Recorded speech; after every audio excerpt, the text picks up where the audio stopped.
Es común escuchar a los novatos aficionados a las artes marciales mixtas nombrar constantemente a la UFC como si esta fuera el alfa y la omega de las MMA. Comentarios como que si es bueno, que lo metan en la UFC, o porque si es un buen artista marcial, sí o sí lo tiene que demostrar en la UFC. UFC esto, UFC aquello. Comentarios así son moneda corriente entre los novatitos inexperientes del tema.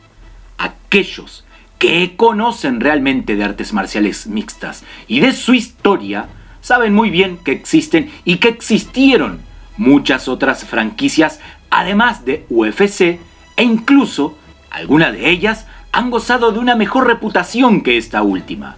Tal es el caso de la franquicia Pride FC de Japón o la también ya extinta Strikeforce MMA. En esta última que les acabo de nombrar, Strikeforce MMA, pasaron y salieron grandes y reconocidos nombres de peleadores, como por ejemplo el controvertido peleador holandés Alistair Overeem, el no menos controvertido Nick Diaz, Gilbert el Niño Menéndez, Renato Babalu Sobral, Rafael Cavalcante, Dan Hendo Henderson, quien hasta sus 46 años continuó dando sensacionales batallas ya en ese entonces para su retiro definitivo en UFC 204.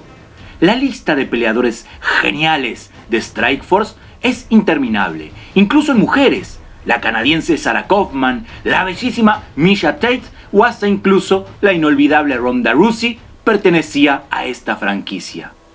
Pues bien, de entre todos estos nombres hay uno, de origen vietnamita, más específicamente Vietnam del Sur, Cung Le, quien llegó incluso a ganar el campeonato de peso medio de Strikeforce 7 sobre los peleadores que han pasado desde las MMA al cine.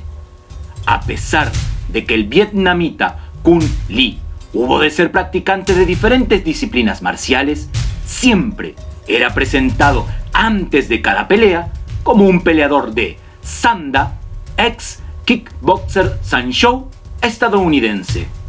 Sanda y kickboxer Sanshou. Sanda y Sanshou.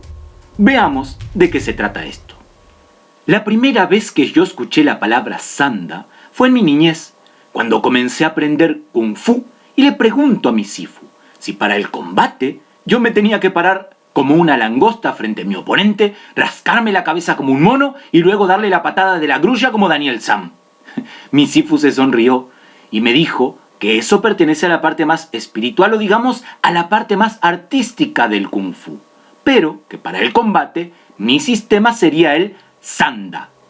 Sanda o San Shou literalmente se traduce desde el chino como combate libre. Es la modalidad deportiva y competitiva del Kung Fu. Sin embargo, su origen data de la dinastía Tang, entre el 618 y el 907 a.C., una época de grandes conquistas en las cuales, peleando en una plataforma de más de 3 metros de altura, se elegían a los guerreros más fuertes. La única condición era mantenerse de pie o expulsar al oponente fuera de la plataforma. Estos guerreros tenían que demostrar todas sus técnicas y habilidades. Técnicas de puño, golpes, patadas, barridos, derribes, proyecciones. Con el tiempo, este combate se volvió en un torneo para todos los boxeadores de China, en el cual no existían categorías de peso. Cualquier parte del cuerpo era válida para atacar, excepto a los genitales, ni tampoco se podían los piquetes a los ojos. Por cierto, no se utilizaba ningún tipo de equipo de protección, de ninguna especie. Existían 3 formas posibles para ganar un combate. 1, por nocaut. 2, por abandono del oponente. 3, por expulsión fuera del ring. En la actualidad, se reglamentó la pelea para proteger a los competidores y a partir del año 1982, la Comisión de Cultura Física y el Deporte de China inicia la promoción del Sanda en torneos en muchas de las ciudades. A partir de 1990, el Sanda adquiere gran notoriedad internacional al ser promocionado en los 21º Juegos Asiáticos. De allí se crea la International Wushu Federation, que se encargó de la difusión de este deporte como la pelea oficial del Wushu. Si fuéramos a ser literales, Sanda significa mano libre y Sanshou, puño libre. Las dos se refieren al término de la pelea oficial del Wushu del Kung Fu, pero el término Sanshou se lo utiliza más a la pelea amateur como a la profesional. Esto es porque se utilizan guantes de box. A nivel amateur está permitido cualquier golpe con técnicas de puño, incluyendo el golpe de revés, cualquier golpe de técnica de pateo, así como cualquier técnica de derribe y proyección. Consta de 3 rounds de 2 minutos por 1 de descanso y de acuerdo al número de competidores de cada categoría puede ser un mínimo de 3 peleas por categoría de peso. En total hay 11 categorías de peso en esta competición.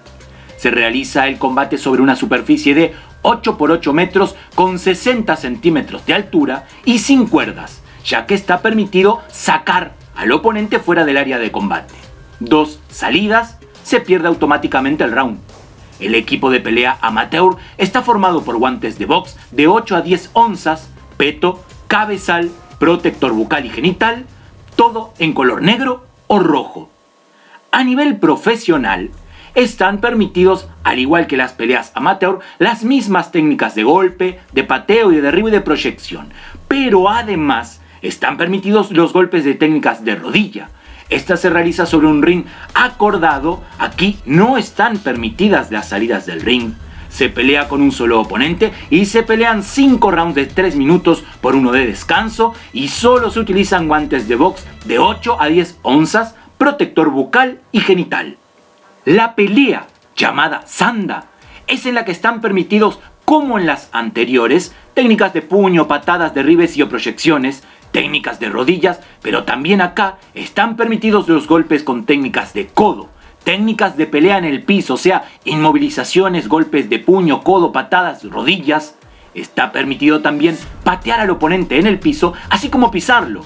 Es una pelea más libre, tipo MMA, y en estas las competencias duran de acuerdo al número de competidores que haya por categoría de peso. Por lo general son 4 peleas en un día. Cada pelea es de 3 rounds de 5 minutos por 1 de descanso y la final es a 5 rounds. El equipo de pelea consta de guantes de artes marciales mixtas, protector bucal y genital.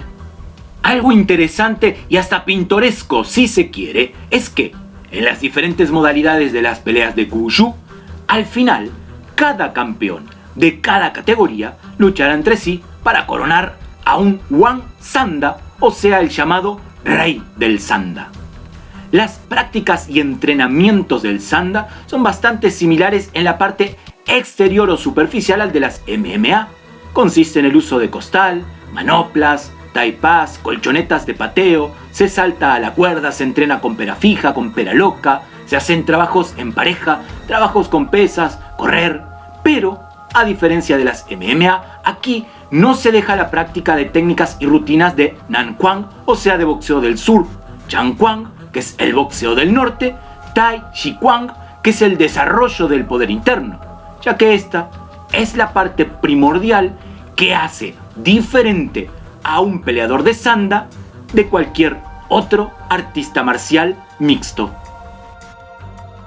Si este video te ha resultado de interés, me ayudarías mucho dándole un me gusta, pero sobre todo te pido tu ayuda para compartir y etiquetar estos videos con la mayor cantidad de gente que te sea posible para que las artes marciales y sus fundadores puedan obtener cada vez más adeptos y seguidores a lo largo y ancho de nuestro mundo. Date una vuelta por mi canal y encontrarás más videos como este. Todos ellos están relacionados a maestros, estilos, sistemas y actores de artes marciales. No olvides seguirme en mis redes sociales para que podamos estar en contacto más directo y saber cuando subo un nuevo video. Facebook, Twitter e Instagram. Encontrarás en la descripción de este video los links directos. Acuérdate de que mi canal secundario, El Faraón Trainer, un canal dedicado a entrenamientos, rutina, alimentación y recuperación de lesiones, ya está disponible. Puedes suscribirte y hacer la solicitud del video que quieras recibir.